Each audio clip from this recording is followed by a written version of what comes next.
Oke, tense yang ke-10 adalah future continuous tense. Jadi future continuous tense ini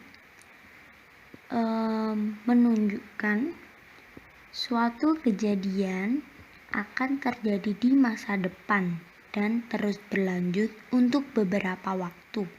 Dia memiliki durasi waktu. Langsung aja kita ke formula. Yang pertama seperti biasa, verbal yang afirmatif, subject plus will atau shall plus be plus verb ing plus object. Oke, terus yang negatif, subject plus will atau shall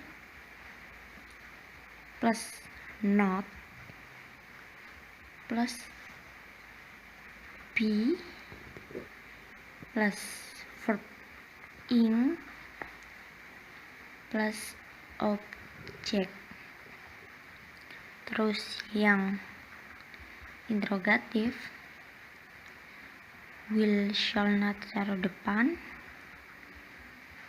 plus subject plus be plus verb ing plus komplement terus tanda tanya. Oke, kemudian yang rumus nominal. Yang pertama, afirmatif subject plus will plus be plus noun atau adverb atau adjective.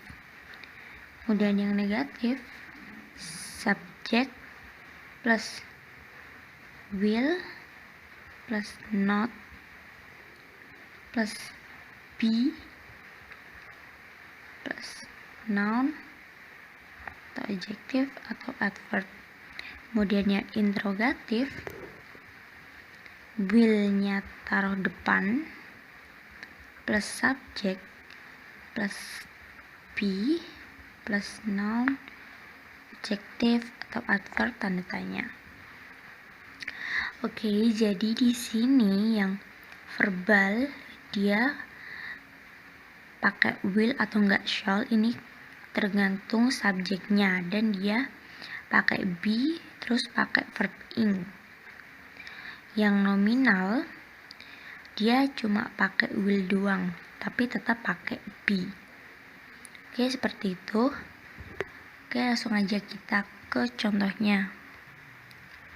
Contoh yang pertama yang nominal afirmatif, contohnya they will be disappointed on Monday afternoon. They will be disappointed. Oke, seperti itu. Terus dia memiliki durasi waktu ya, jadi Monday afternoon ini adalah durasi waktunya.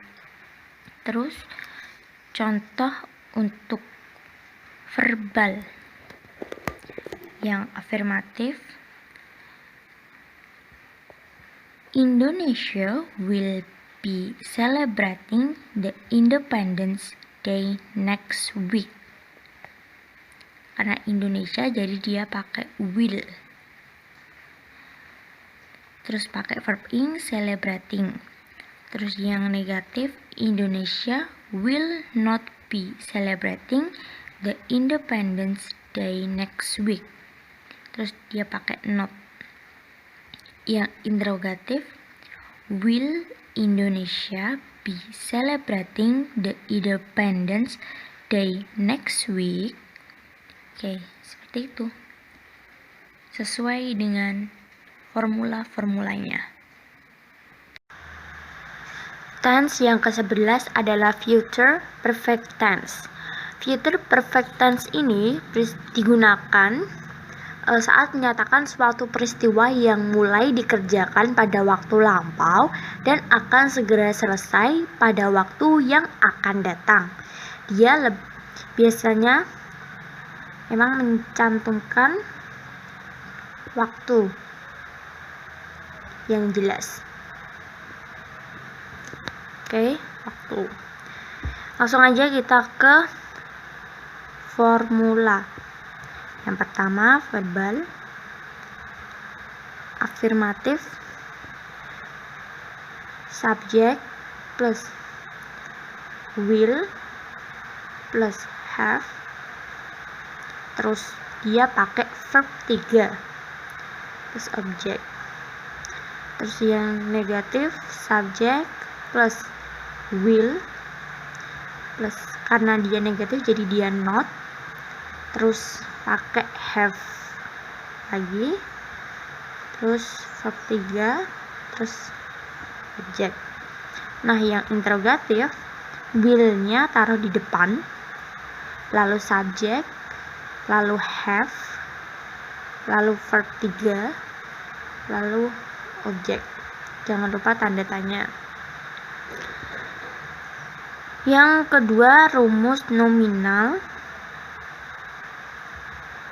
Yang afirmatif, subject plus will sama, plus have plus been plus complement. Yang kedua negatif, subject plus will plus not plus have langsung been langsung complement. Nah, yang interrogatif, will-nya taruh di depan, lalu subject, lalu have, lalu been, lalu complement tanda tanya. Oke.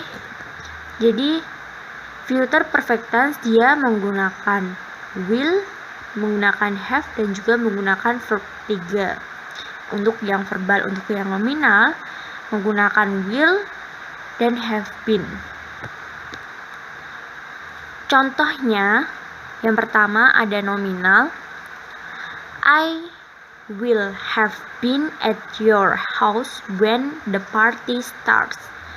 Jadi dia pakai will, terus have been, terus dia mencantumkan waktu, yaitu the party starts. Terus contoh yang verbal, yang pertama, I will have taken the exam. I will have taken verb 3, the exam. Yang negatif, I will not have taken the exam. Yang terakhir, will I have taken the exam? Seperti itu. Memasuki tense yang terakhir, yang ke-12, yaitu future perfect continuous tense. Future perfect continuous tense ini digunakan untuk membayangkan kejadian di masa depan dan membicarakan sesuatu kembali. Tense ini merujuk ke tindakan atau kejadian saat ini belum selesai, tetapi nih akan selesai di masa depan. Dia juga sering digunakan bersama ekspresi waktu. Oke, langsung aja kita ke formula. Yang verbal, yang afirmatif, subject plus will plus have, lalu been, plus dia pakai verb ing plus object. Nah, yang negatif, subject plus will plus not karena dia negatif, plus have, lalu been, dia pakai verb ing plus object. Yang ketiga, interrogatif, will-nya ditaruh depan, plus subject, plus have, plus been, lalu pakai verb in juga, lalu objek tanda tanya. Oke, yang kedua adalah nominal. Yang pertama, yang afirmatif subject plus will plus have plus been plus being plus adverb bisa, noun bisa, adjektif bisa, atau enggak komplement juga bisa. Yang kedua negatif subject plus will plus not, lalu have, lalu been, lalu being, lalu seperti yang di atas komplement. Yang terakhir interrogatif, will-nya taruh di depan, lalu subject, lalu have, lalu been, lalu being, lalu adjective, noun, adverb, atau enggak komplement, tanda tanya. Oke. Jadi future perfect continuous tense ini dia menggunakan will, have, been, lalu dia pakai verb in. Untuk yang nominal dia sama pakai will, have, been, tapi dia ditambah being. Seperti itu, langsung aja masuk ke contohnya. Untuk contoh yang afirmatif, Rico will have been being getting punishment for a week next semester. Jadi dia pakai will, have been, lalu being. Lalu dia ada keterangan waktu next semester. Lalu contoh yang kedua, untuk yang verbal, yang afirmatif, I will have been making a fried rice for an hour tomorrow.